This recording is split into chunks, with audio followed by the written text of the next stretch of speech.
Something that my husband said the other night at dinner really struck a chord with me, and I wanted to share it with you guys today. Somehow, while my family was eating dinner, the conversation came up about breastfeeding. I think it was because my daughter Audrey, she's 16. Right now she has aspirations to become a NICU nurse.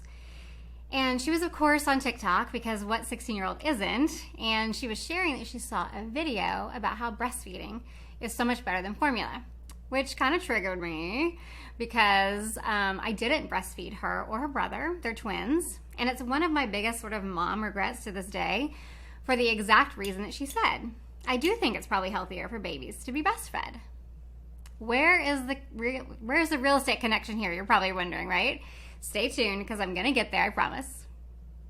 All things real estate and all things real estate. Okay, so I was talking about this breastfeeding comment my daughter made and me being triggered about it because I didn't breastfeed my twins. And the reason I really couldn't is because they were preemies, and right after they were born, they were whisked off to the NICU nursery, and they were bottle fed within an hour or so of being born. Well, I was still being sewn up from that fun C-section, but okay, we won't talk about that.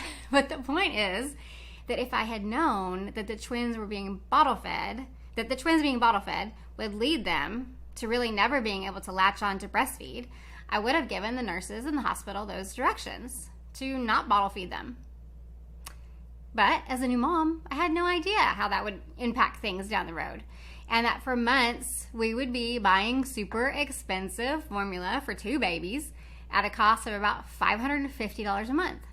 And I was saying that to my husband last night and my kids, that I'd wish that someone, like a friend or a family member or someone in the baby classes we'd taken to prepare for the baby's arrivals, had given me that advice about bottle feeding.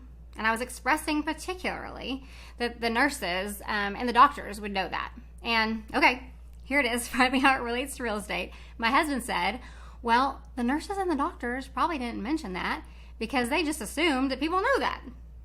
And he was like, we all do that in our industries, right?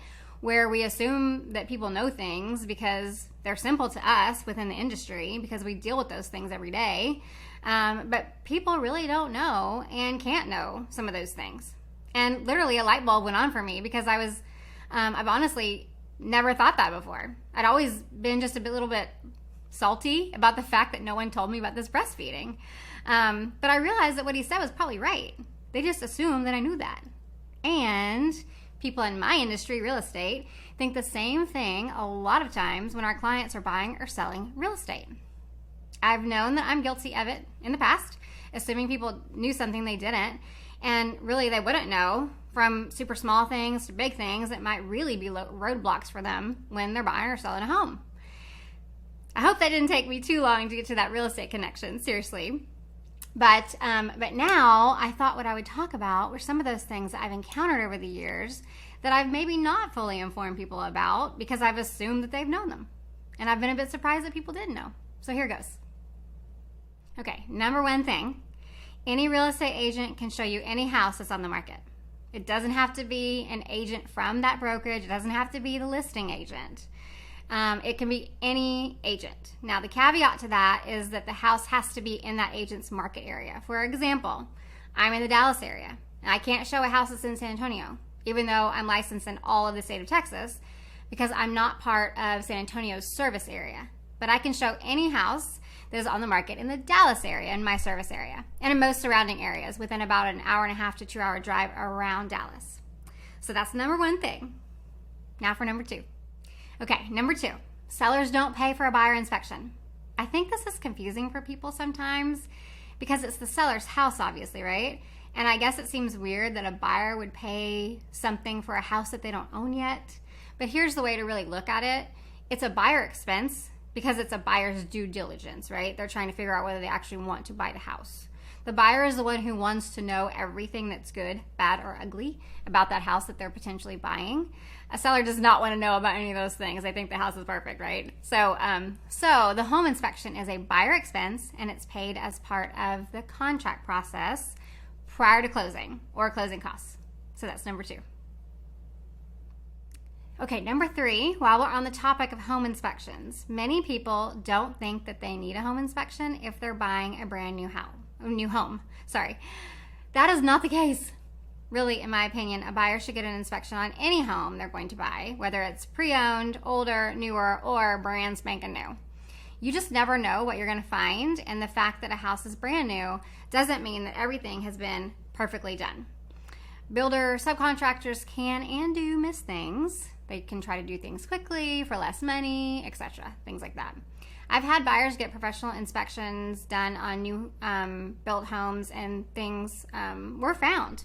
Honestly, things that weren't huge, but things that the builders did fix prior to closing.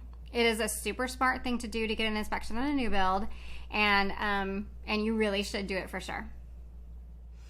Okay, so that's all I have for you today. I hope this was informative, and if you have a question or a thought about real estate that you don't want to ask because you think the answer might be obvious or you're embarrassed, don't be. Ask it. I'm sure you've all heard your teachers say over the years that there are no dumb questions, and really, it is true. Honestly, I'd rather have people ask and not assume, and I try to do my best as a real estate broker to not assume that my people know things too. Anyway, I hope you enjoyed this, and I hope to see you next week on another edition of All Things Real Estate. And please don't forget to subscribe if you haven't already. I'd super appreciate it. And I promise to never send anything spammy emails or videos or anything like that. I make that promise to you for sure. See you next time. Bye-bye. All things real estate and all things